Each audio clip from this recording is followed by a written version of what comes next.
कल्पना करा, आपण अशा एका भयानक कड्यावर उभे आहोत, ज्याच्या नुसत्या नावाने म्हणजे नुसतं नाव जरी काढलं तरी लोकांची रात्रीची झोप उडते. बापरे, नुसत्या कल्पनेनेच धडकी भरतीये मला तर. हो ना, पायाखालची जमीन सरकल्या. माझे काम आवडत असेल तर 97 30 01 84 46 जीपे फोनपेवर मदत करून पाठिंबा देऊ शकता. या नंबरवर फोन करू नये. वाटतेय खाली अथांग दरी, सोसाट्याचा वारा आणि अगदी हाडांना गोठवणारी मृत्यूची दहशत.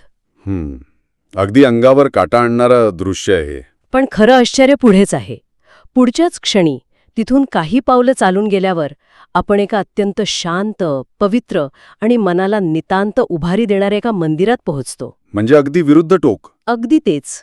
मानवी मन या दोन अगदी विरुद्ध टोकांच्या भावनांना, म्हणजे एका क्षणी काळजाचा थरकाप उडवणारी भीती आणि दुसऱ्या क्षणी ईश्वराच्या चरणी मिळणारी परम शांती, या दोन्ही गोष्टींना एकाच वेळी कसं सामोरं जातं?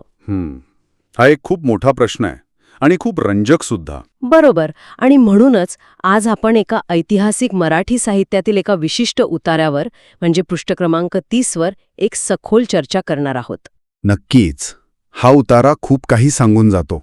हो, ही सखोल चर्चा आपल्याला भीतीच्या अंधारातून भक्तीच्या आणि एका महान रूपकाच्या प्रकाशाकडे घेऊन जाईल. चला तर मग हे सगळं उलगडून बघूया. हो, नक्कीच.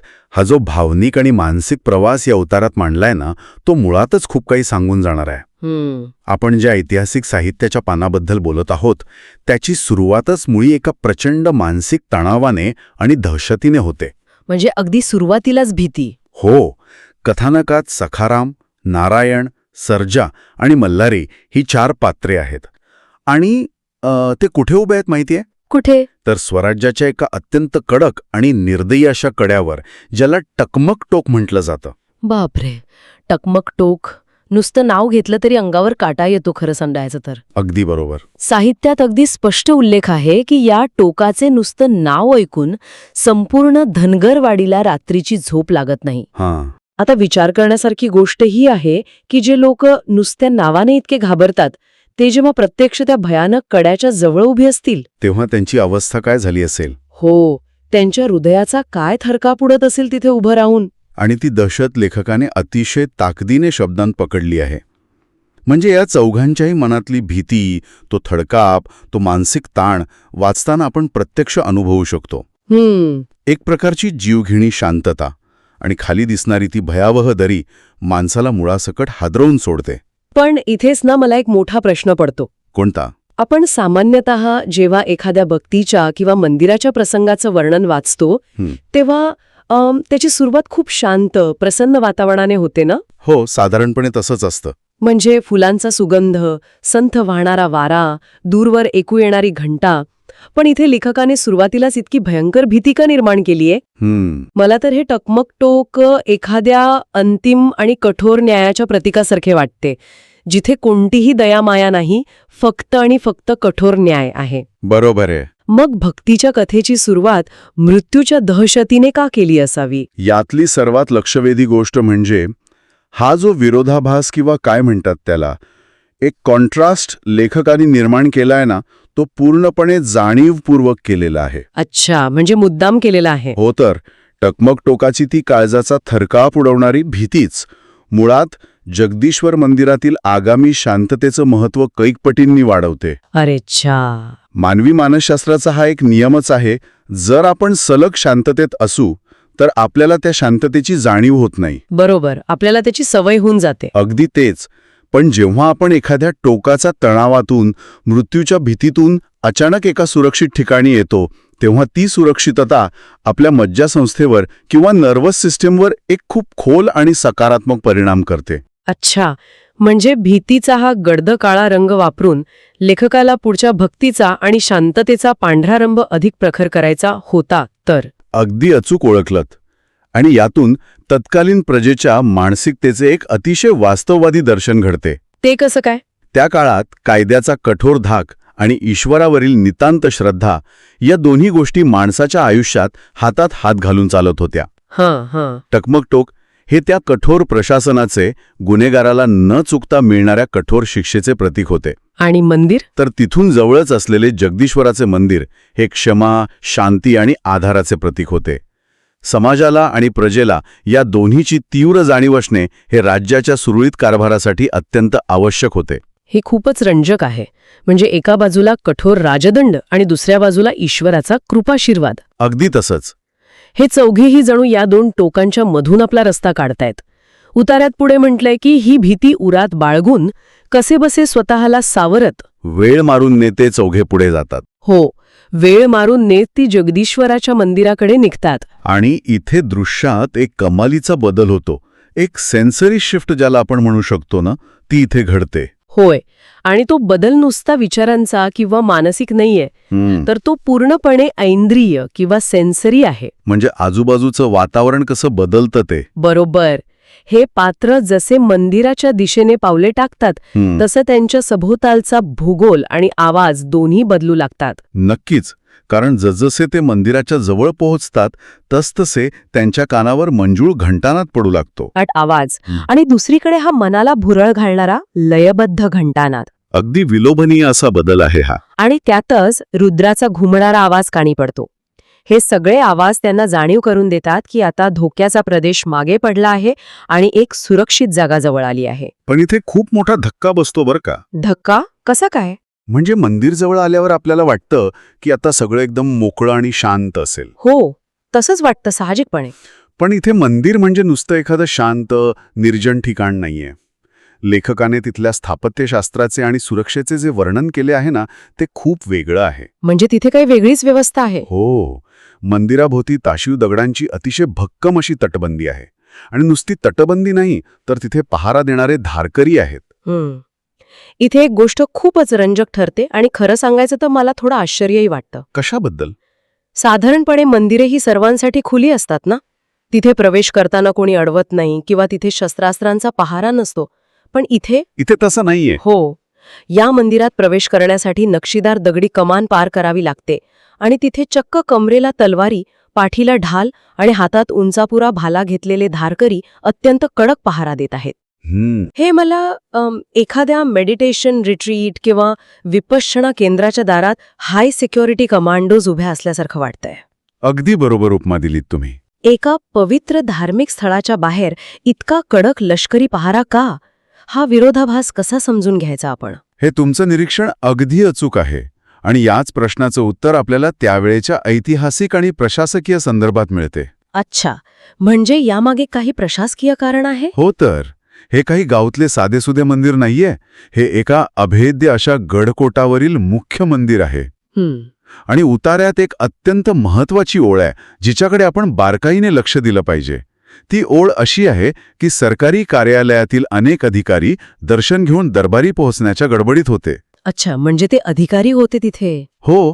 याचा अर्थ काय, तर हे मंदिर केवळ अध्यात्माचं केंद्र नाही, तर ते प्रशासनाचे आणि सत्तेचेही केंद्रस्थान आहे. ओहो, म्हणजे ते नुसते भाविक नव्हते जे तिथे येत होते, तर राज्याचे मंत्री आणि अधिकारी होते जे त्यांच्या ड्युटीवर जाण्यापूर्वी तिथे येत होते. होय. दरबार भरण्यापूर्वी, आपल्या प्रशासकीय कामाला सुरुवात करण्यापूर्वी जगदीश्वराचा आशीर्वाद घेण्याची ती एक पद्धत असावी. म्हणजे कामाची सुरुवात देवाच्या दर्शनाने. अगदी. तिथे अध्यात्म आणि राज्यकारभार एकाच परिघात वावरत आहेत. तो कडक पहारा, ते भाले आणि तलवारी घेतलेले धारकरी हे केवळ मंदिराचं रक्षण करत नव्हते. मग ते कोणाचं रक्षण करत होते? तर ते एका सार्वभौम सत्तेचे, एका राज्याच्या राजधानीचे रक्षण करत होते. ती जागा अत्यंत गजबजलेली, प्रशासकीय घडामोडींनी भरलेली अशी होती. त्यामुळे तो लष्करी पहारा त्या ठिकाणच्या राजकीय महत्वाला अधोरेखित करतो. हे खरोखरच अद्भुत आहे. म्हणजे एकीकडे भक्तीचा सागर आणि दुसरीकडे राजकारणाची आणि प्रशासनाची लगबग. हां. पण या सगळ्या गजबजाटातून, त्या धारकऱ्यांच्या कडक पहाऱ्यातून आणि नक्षीदार कमानीतून जेव्हा हे चौघे आत प्रवेश करतात, तेव्हा वातावरण एकदम बदलून जातं. तेव्हा मात्र वातावरण पुन्हा एकदा पूर्णपणे बदलते. बाहेरची ती लष्करी कठोरता, भाल्यांचे टोकं आणि सत्तेचा दरारा अचानक मागे पडतो आणि गाभाऱ्यातील मंगलमय वातावरण त्यांना कवेत घेते. तो गाभाऱ्यातला प्रसंग लेखकाने इतका जिवंत केलाय ना, की आपण स्वतः तेथे उभे आहोत असा भास होतो वाचताना. खरंच. सकाळचा तो सुखद गारवा, बाहेर पडणारा रिमझिम पाऊस आणि त्या पावसात मिसळून येणारा मंदिरातील धुपाचा पवित्र सुगंध. आहा. समोर साक्षात जगदीश्वराचं शिवलिंग जे एका शीतल अशा जलधारेत नाहत आहे. नाना तऱ्हेच्या रंगीबेरंगी फुलांनी महादेवाची यथासांग पूजा केलेली आहे. पुजारी मंत्र म्हणत आहेत आणि येणाऱ्या जाणाऱ्या भाविकांना शांतपणे तीर्थ देत आहेत. हे सगळं दृश्य इतकं विलोभनीय आहे ना की टकमक टोकाची ती भीती आता कुठल्या कुठे पळून गेली असं वाटतं. अगदी बरोबर. पण मला इथे एक गोष्ट समजून घ्यायची आहे, हे कसं शक्य आहे? म्हणजे एकीकडे आपण बघितलं की बाहेर मृत्यूची भीती आहे, तलवारी आहेत, भाले आहेत, एक कठोर प्रशासकीय जग आहे. हां, आणि तिथून अचानक या फुलांचा सुगंध, मंत्रांच्या घोषात आणि शीतल जलधारेत प्रवेश केल्यावर मानवी मन इतक्या वेगाने कसं शांत होतं? हा खूप चांगला प्रश्न आहे. म्हणजे हे मानवी मनाला शांत करण्यासाठी, त्याच्यातल्या भीतीला पूर्णपणे पुसून टाकण्यासाठी भौतिक स्तरावर कसं काम करत असावं? हा अत्यंत महत्वाचा आणि वैज्ञानिक दृष्टिकोनातून समजून घेण्यासारखा मुद्दा आहे. हा खऱ्या अर्थाने बाह्य जगातील संघर्षाकडून अंतर्मनातील शांततेकडे केलेला प्रवास आहे. म्हणजे यात विज्ञान पण दडलंय? नक्कीच. जेव्हा आपण टकमक टोकावर असतो तेव्हा आपली मज्जासंस्था किंवा नर्वस सिस्टम एका अत्यंत ताणाच्या अवस्थेत असते. त्याला विज्ञानात सिम्पॅथेटिक नर्वस सिस्टीम किंवा फाईट किंवा फ्लाईट म्हणजे लढा किंवा पळा अशी अवस्था म्हणतात. जिथे फक्त जीव वाचवण्याचा विचार असतो. अगदी तेच. पण जेव्हा आपण गाभाऱ्यात प्रवेश करतो तेव्हा तिथे असणारे जे सेन्सरी किंवा ऐंद्रिय घटक आहेत ना, जसे की धुपाचा सुगंध, जलधारेचा संथ आवाज आणि मंत्रांची लय, हे घटक थेट आपल्या मेंदूतल्या पॅरासिम्पॅथेटिक नर्वस सिस्टमला जागृत करतात. अच्छा. म्हणजे जी अवस्था शरीराला आता तू सुरक्षित आहेस, आता शांत व्हायला हरकत नाही असा संदेश देते, ती अवस्था. अगदी तेच. याला रेस्ट अँड डायजेस्ट म्हणजे विश्राम आणि पचन अवस्था म्हणतात. सुगंधाचा थेट संबंध आपल्या मेंदूतील भावना नियंत्रित करणाऱ्या भागाशी म्हणजेच अमिगडालाशी असतो. अरे वा. त्यामुळे तो धुपाचा सुगंध तात्काळ भीती कमी करतो. मंत्रांच्या ठराविक लयीमुळे हृदयाचे ठोके संथ आणि नियमित होतात आणि शीतल जलधारेचा दृश्यपरिणाम मनाला एक प्रकारचा थंडावा देतो. म्हणजे लेखकाने वापरलेले हे तपशील केवळ सजावटीसाठी नाहीत तर? मुळीच नाही. ते माणसाच्या जैविक यंत्रणेला तणावातून बाहेर काढून शांत करण्याचे हुकमी मार्ग आहेत. हे तपशील आपल्याला केवळ कथा सांगत नाहीत, तर ते आपल्याला थेट त्या गाभाऱ्यात घेऊन जातात. हे खरंच थक्क करणार आहे. म्हणजे लेखकाला आधुनिक न्यूरोसायन्स कदाचित माहीत नसेलही. हो, शक्यता आहे. पण मानवी मन आणि पर्यावरण यांचा संबंध किती अटूट आहे याची त्यांना अचूक जाण होती. आणि मला वाटतं याच अचूक जाणीवेमुळे सखारामने ती शांती अगदी तळापासून अनुभवली आहे. कारण महादेवाचं दर्शन घेताना सखाराम स्वतःला विसरून जातो. तो पुढे जातो, गुडघे टेकतो आणि अगदी मन भरून महादेवाचं दर्शन घेतो. तो जो गुडघे टेकण्याचा क्षण आहे ना, तो पूर्णपणे शरणागतीचा क्षण आहे. हो ना. तो एक असा क्षण आहे जिथे शरीराला आणि मनाला खात्री पटते की आता आपण एका सुरक्षित, अभेद्य अशा आश्रयात आलो आहोत. इथे आपल्याला कुणीही इजा पोचवू शकत नाही. आणि याच शरणागतीच्या आणि शांततेच्या क्षणी सखारामच्या डोळ्यात पाणी येते. त्याच्या भावनांचा बांध फुटतो. आणि मला वाटतं इथूनच या उतार्याचा सर्वात मोठा आणि अंगावर काटा आणणारा तो आहा मोमेंट आपल्या समोर येतो. अगदी बरोबर. तो क्षण खरंच अंगावर काटा आणतो. सखारामच्या मनात केवळ देवाची भक्ती नाहीये, तर एक अत्यंत सुंदर, विशाल आणि एकाच वेळी पौराणिक तसेच भौगोलिक असा विचार उचंबळून येतो. आणि तो विचारच या संपूर्ण साहित्याच्या तुकड्याचा आत्मा आहे, मी म्हणेन. नक्कीच. तो विचार आपल्याला एका सामान्य कथेतून उचलून एका अत्यंत भव्य अशा ऐतिहासिक वास्तवात नेऊन ठेवतो. हो, कारण सखाराम विचार करतो की समुद्रमंथनातून जेव्हा अतिजहाल विष किंवा हलाहल बाहेर आले तेव्हा संपूर्ण सृष्टीला वाचवण्यासाठी महादेवाने ते स्वतः प्राशन केले. पण ते विष इतके जहाल होते की त्याचा प्रचंड दाह, त्याची आग महादेवाला सहन करावी लागली असे. आणि तो दाह, ती आग शांत करण्यासाठी जणू तो महादेव हिमालयातून येऊन सह्याद्रीच्या या उंच, थंड आणि पावसाळी गडकोट किल्ल्यांवर विसावला असावा. काय सुंदर विचार आहे ना हा. हो ना. महादेवाने जणू हा सह्याद्रीचा गारवा स्वतःच्या अंगावर घेतला आहे. जर आपण याला एका मोठ्या संदर्भाशी जोडले तर आपल्याला या रूपकाचे, या मेटाफरचे खरे सौंदर्य समजते. म्हणजे नक्की काय केलंय लेखकाने इथे? लेखकाने इथे काय केले आहे तर त्याने सह्याद्रीच्या नैसर्गिक गारव्याला, इथल्या पावसाला आणि उंच गडांना थेट एका महान पौराणिक कथेचा संदर्भ दिला आहे. हा. महादेवाला झालेला विषाचा दाह आणि सह्याद्रीच्या शिखरांवर असणारा निसर्गदत्त गारवा यांची जी सांगड घातली आहे ती खरोखरच साहित्यिक उंची गाठणारी आहे. यातून लेखकाने सह्याद्रीच्या भूमीला एक वेगळेच पावित्र्य आणि मोठेपण बहाल केले आहे. म्हणजे भूगोल आणि पुराणकथा एकमेकात असे काही मिसळून गेले आहेत की ते वेगळे काढताच येत नाहीत. अगदी. पण खरी कमाल तर या उतार्याच्या अगदी शेवटच्या वाक्यात आहे. हो, ते वाक्य तर मला खूपच आवडतं. हे वाक्य पूर्ण नाहीये, ते अपूर्ण सोडलं आहे, पण तरीही ते इतकं सूचक आणि काळजाला भिडणार आहे की विचारू नका. उतार्याच्या शेवटी असं म्हटलंय, त्या महादेवाने देवांसाठी विष प्राशन केले आणि आमच्या महादेवाने सारे आयुष्य. हा जो क्लिफ हँगर किंवा अपूर्ण राहिलेला भाग आहे ना, तो लेखकाचा खरा मास्टर स्ट्रोक आहे. तिथे आमचा महादेव या शब्दावर आपण खूप लक्ष दिले पाहिजे. हो, कारण त्या महादेवाने म्हणजे कैलासावरील ईश्वराने, पुराणातल्या देवाने. पण आमच्या महादेवाने म्हणजे नेमकं कोण? आमचा महादेव म्हणजे इथल्या रयतेचा रक्षण करता, इथला राजा. बापरे. ज्याने आपल्या प्रजेसाठी, आपल्या रयतेसाठी आयुष्यभर संकटांचे, संघर्षाचे आणि वेदनांचे हलाहल पचवले आहे. खरंच की. आणि इथे आपण जर त्या विषाची किंवा हलाहलाची तुलना प्रत्यक्ष इतिहासाशी केली तर हे रूपक किती सार्थ आहे ते लक्षात येते. हा राजा कोणता दाह सहन करत होता? तर तो दाह होता स्वजनांच्या फितुरीचा. तो दाह होता मुघल आणि आदिलशाहीसारख्या बलाढ्य आणि क्रूर सत्तांची रोज लढण्याचा. बापरे, किती मोठा संघर्ष होता तो. हो ना.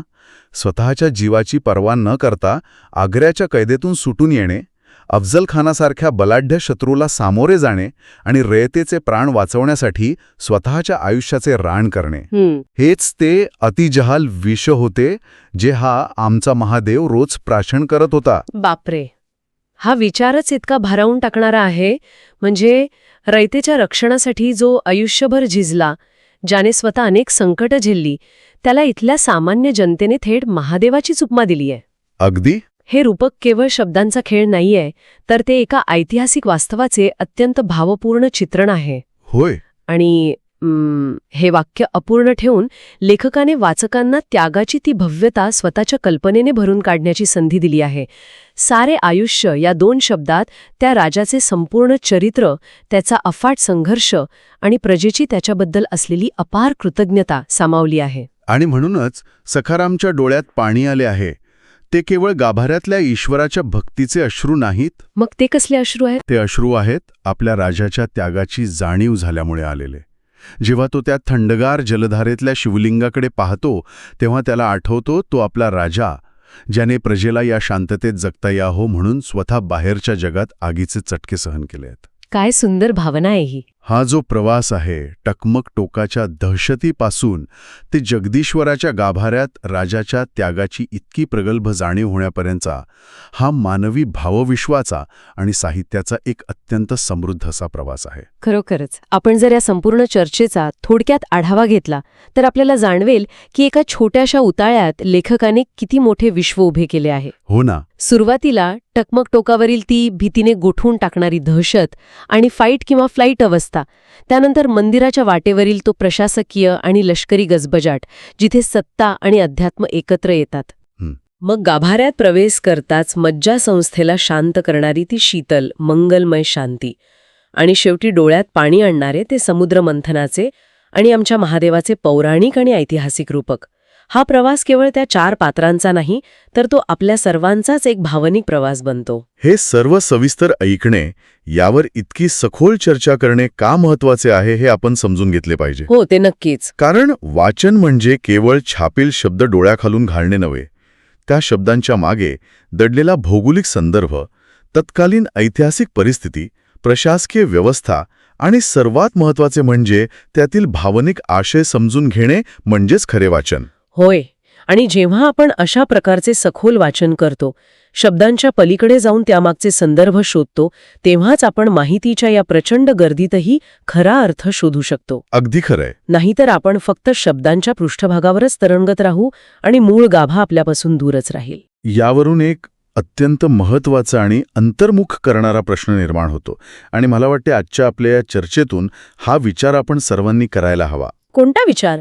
जर पुराणातल्या महादेवाला आणि इतिहासातल्या त्या महान राजालाही विषाचा दाह शांत करण्यासाठी सह्याद्रीच्या उंच आणि थंड गडकोटांचा किंवा त्या जगदीश्वराच्या गाभाऱ्याचा आसरा घ्यावा लागला असेल, तर आजच्या या धकाधकीच्या आणि माहितीच्या स्फोटाने भरलेल्या जगात, ज्याला आपण इन्फॉर्मेशन ओव्हरलोड म्हणतो, आपण माणसं आपला स्वतःचा शांततेचा गडकोट कुठे शोधतो आहोत? बापरे, हा खूपच महत्वाचा प्रश्न आहे. आजच्या काळात रोजच्या जगण्यातले ताणतणाव, कामाची चिंता आणि वेगाने बदलणाऱ्या जगाचे हे आधुनिक हलाहल आपण सगळेच रोज नकळत प्राशन करत असतो. हो ना. मग हा दाह शांत करण्यासाठी आपण आपले वैयक्तिक जगदीश्वराचे मंदिर कुठे उभारले आहे?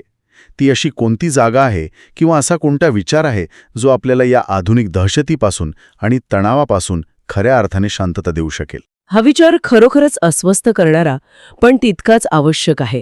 आपण सगळेच कुठल्या ना कुठल्या मृत्यूच्या दहशतीसारख्या टकमक टोकावर कधी ना कधी उभे असतोच.